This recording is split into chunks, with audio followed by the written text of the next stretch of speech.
Have a good night, sweetie. We'll be back after midnight, my mom said. Don't forget, we left extra candy in the basement in case you run out. I know, you told me like 6 times. Just go, have fun, I'll be fine. He gave me one last worried look. As a 15-year-old, I had only been left home alone on rare occasions. My dad was giving me a distrustful sideways glance as if he didn't believe in my ability to remember basic instructions. Reluctantly, they began to descend the front steps and walk towards the car wearing their couple's grease costumes. They were going to a Halloween party, which made what my dad said next slightly ironic. Okay, we're going. Remember, no parties, no girls, no drinking or drugs. Do lots of drugs, have unprotected sex, invite people over and get drunk. Okay, got it, thanks. I shut the door behind them and was left alone.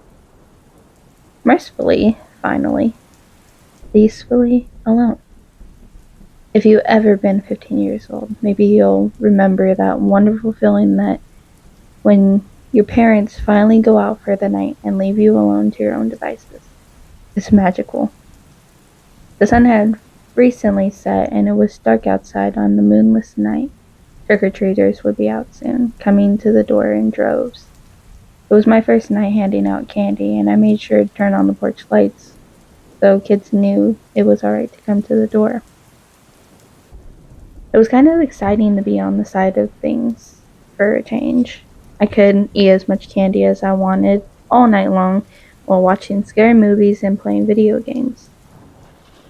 I had several horror flicks on my Netflix playlist ready to go. I tried to decide what to watch first, The Babysitter, Scary Movie, or The Ring. The night was still young and I decided I didn't feel like committing to a movie just yet. So I sat down in my dad's comfortable fox leather recliner with a bowl of Halloween candy in my lap and pulled out my phone.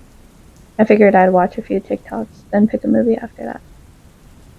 I opened the app with one finger while numbly unwrapping the Reese cup with my remaining digits. The video which popped up on my feed was dark, difficult to make out. It looked like a person recording it was in a forest. Then I saw concrete stairs and the familiar-looking wooden boards of a deck or a porch. I almost scrolled past it, but then I noticed the deck looked familiar, as did the front door in the video. Ding dong. I paused the clip. The Reese's cup remained uneaten in my hand. I put it to my lips to take a bite, thinking the kids outside could wait a minute.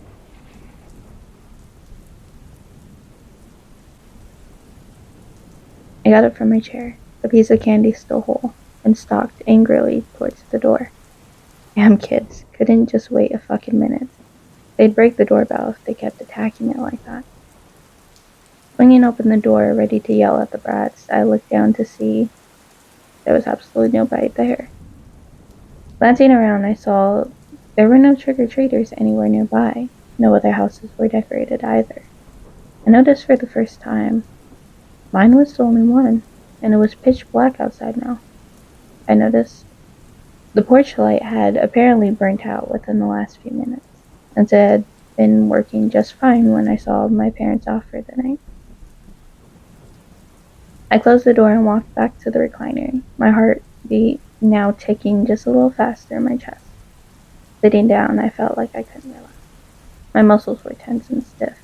A floorboard creaked above me from the second floor, and I jumped, and told myself I was being foolish. It was probably just kids outside playing tricks. I leaned back in the recliner and tried to breathe. We had moved into the house that summer, and it still felt strange and new to me. I had to get used to its quirks. The wheezing, moaning noises it made in the dead of night, sounding ghostly and possessed.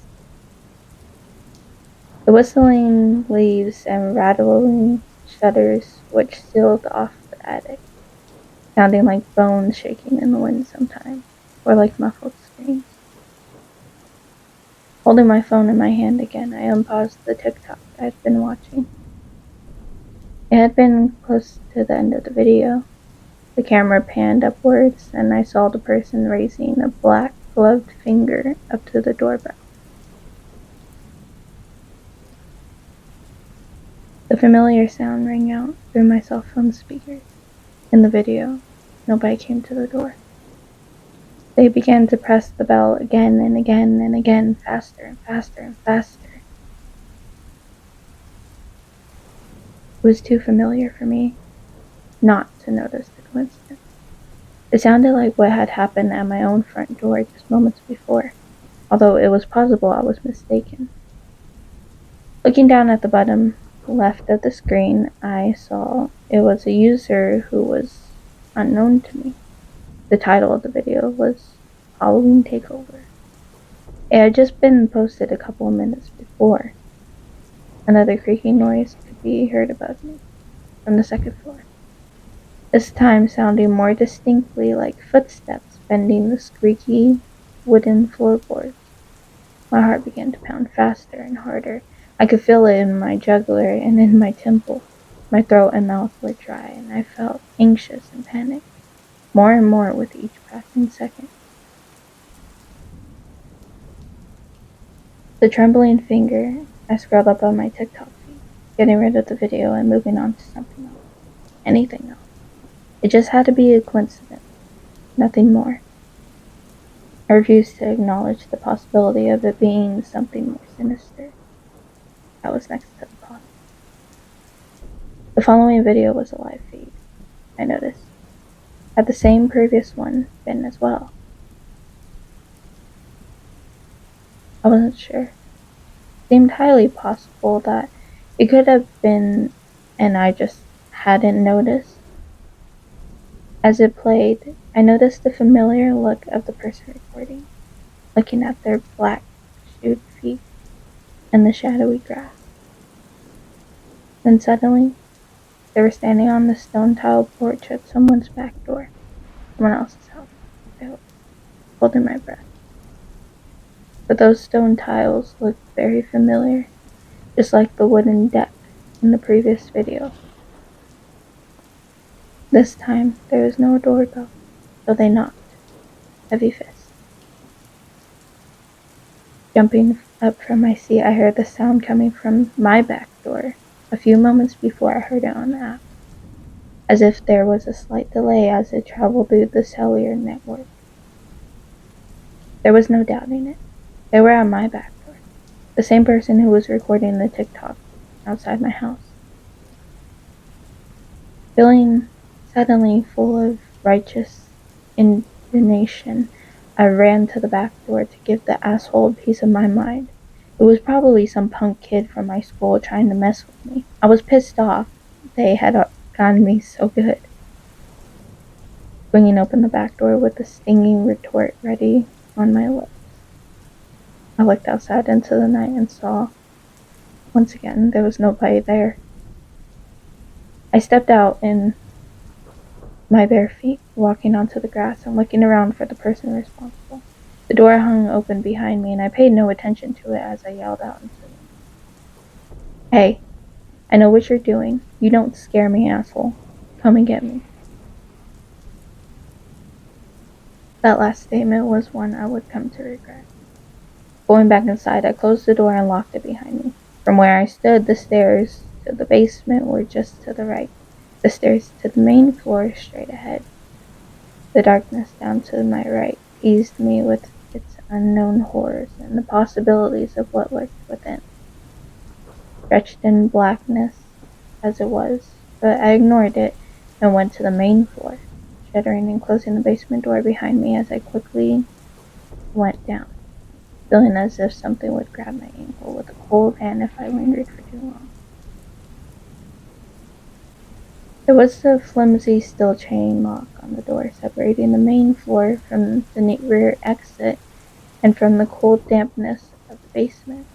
We never used it, but this time I slotted it into position with my hand shaking badly.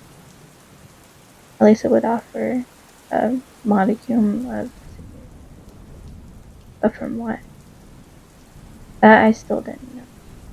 It was beginning to occur to me that it wasn't necessarily a kid from my class doing it. It could be anyone. It could be a murderer. My knees buckled slightly as that thought crossed my mind. I went back to the living room and took a deep breath before sitting back in the recliner, holding my phone in my hands. I debated calling my parents. I thought about how it would sound if I did. Hey mom, I was on TikTok and I saw a scary video and they rang the doorbell in the video and then our doorbell rang a second later and there was nobody there. And then somebody knocked on the back door and there was nobody there. It sounded delusional and paranoid. They would come home and she would say to my dad, I guess you were right, he wasn't really ready to be home alone by himself. Maybe next year. There was no way I was going to let that happen. Whoever it was, I can handle them. Getting up, I went down the hall to my bedroom and grabbed my baseball bat. As soon as I got there and had it in my hands, the lights went out. The entire house was suddenly completely dark and eerily quiet, lacking all machine noise. And, of course, I left my cell phone in the living room.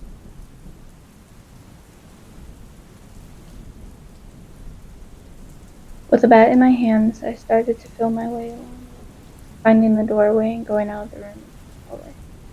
The entire house was quiet, dark and empty as far as I could see.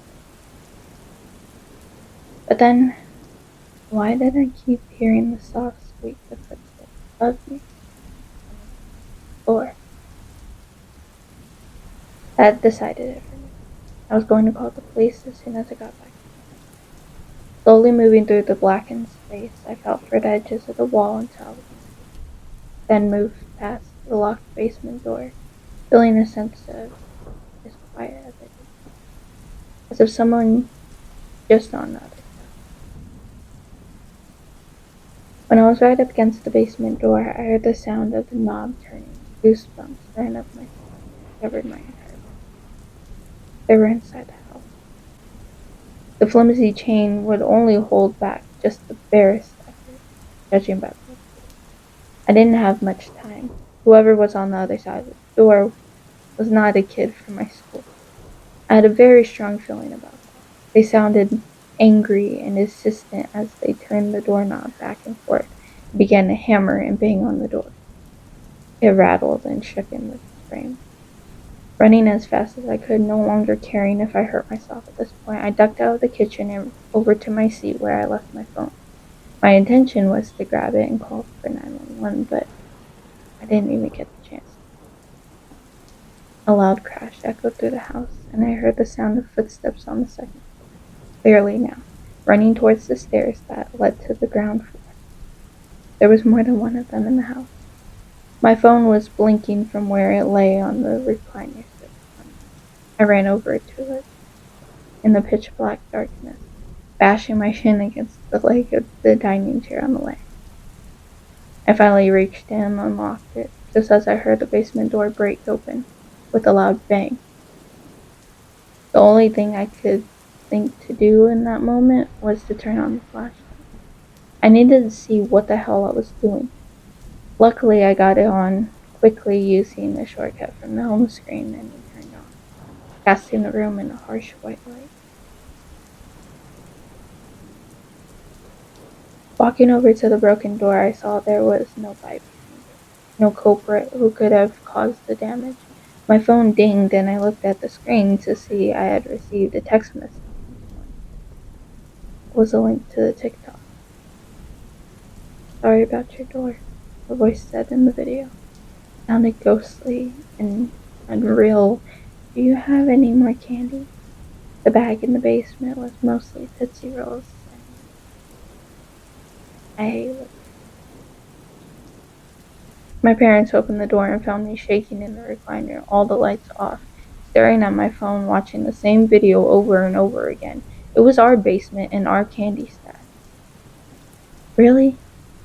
You sat here all night with the lights off, eating candy and watching TikToks on your phone?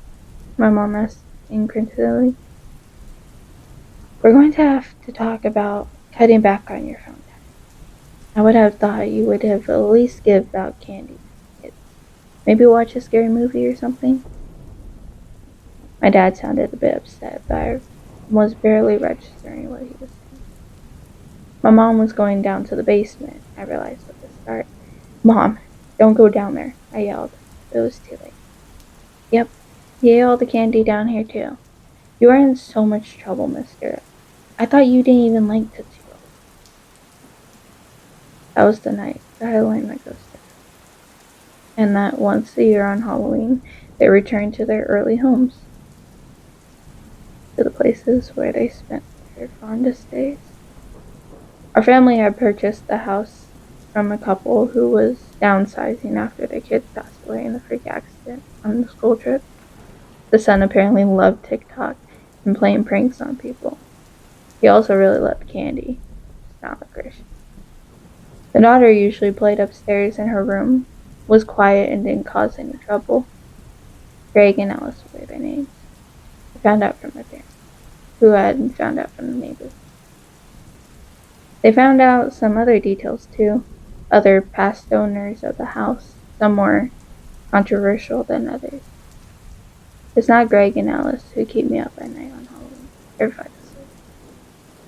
It's the other one, the one Greg told me about. He's always up in the attic. That's why it was boarded up. He whispered to me in the darkness after my parents had gone. I didn't find out how scary he was until I got to it. I could see him up there, waiting. Just don't ever unlock those doors or open those doors. All he needs is a little breathing room and he'll get out of there next Halloween. And you do not want to run into him. There's a reason he was locked. Anyway. Halloween will be here again soon, just in a couple of weeks. And my dad just started to renovate on the attic. Shutters are off for the first time in decades and the door is hanging wide open. He did it while I was upstairs. You gotta let it out. You gotta let it air out, my dad told me with an unrecognizable grin, looking very much unlike himself. We gotta let it breathe.